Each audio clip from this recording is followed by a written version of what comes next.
I got a good video for you guys, and hopefully this one helps you guys out. Christmas is coming around, so I know a lot of you guys are going to start getting cars, about to get your first car, and I want you to make sure that before you go and buy a used BMW, you know what to look for. So I'm going to show you in this video, some easy things to look for that are definitely big problems that end up happening with these cars.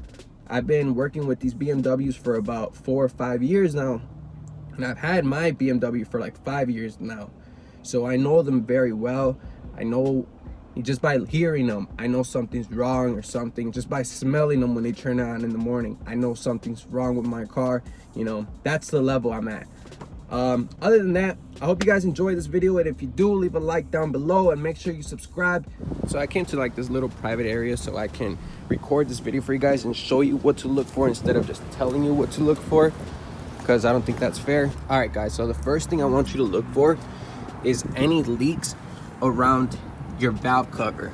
So you got to make sure that there's no leak or nothing wet around this silver area, and it goes all around the engine. You should be able to see it. As long as it looks dry like mine, like that, you're good. Make sure you look all around. But the reason you want to make sure that that's not leaking and that it looks good and dry like that is because these tend to leak really easily, and they're like $400 plus installation is like $600. So I want you to make sure you look for that first, and then after, you want to make sure you have a new pulley belt. I hope you can see it. You see that belt right there? You want to make sure that that's brand new once you get the car, because it will cause you problems. I need to swap mine already. As you can see, it's starting to get torn up. Like right here, you see a little white.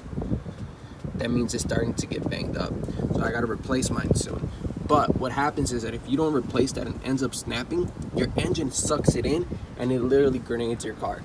Like your engine is done after that. Now I'm gonna come around to this side so I can show you. But the next thing I want you to check for is your brakes. Now this is really important because brakes usually cost on these cars, without the installation, I did it for my nephew this weekend. It cost him $500 to get the brakes. And as you can see, these are already getting messed up. So I know I'm gonna have to swap these rear rotors in the back soon. But at least I know how to do them already. I should have recorded this for you guys, but it was we had to do it very quickly. But just make sure you have some pad left. As you can see, this one's almost done, so I'm gonna have to replace these very soon. Actually, I think they're done already, so I'm gonna look into these today. But you guys better make sure, because I don't want you guys paying $800 for new brakes. And you can also just go inside the car on its system, and you can see how many miles you have left on the brake pads, as long as they reset it last time when they did. Now this is the last thing. Oh look, check this out. I used to work there. You guys, you don't have to, but I suggest you guys do. Tell them that you want a new battery in your car before you take it. And the reason for that is because, man, this battery has given me so many issues. I've had to replace it like 3 times. And if you don't know what you're doing, you should take it to BMW and have them do it, because if you jump start it incorrectly, the whole car will be messed up, and that's about $1,000 or $2 to fix.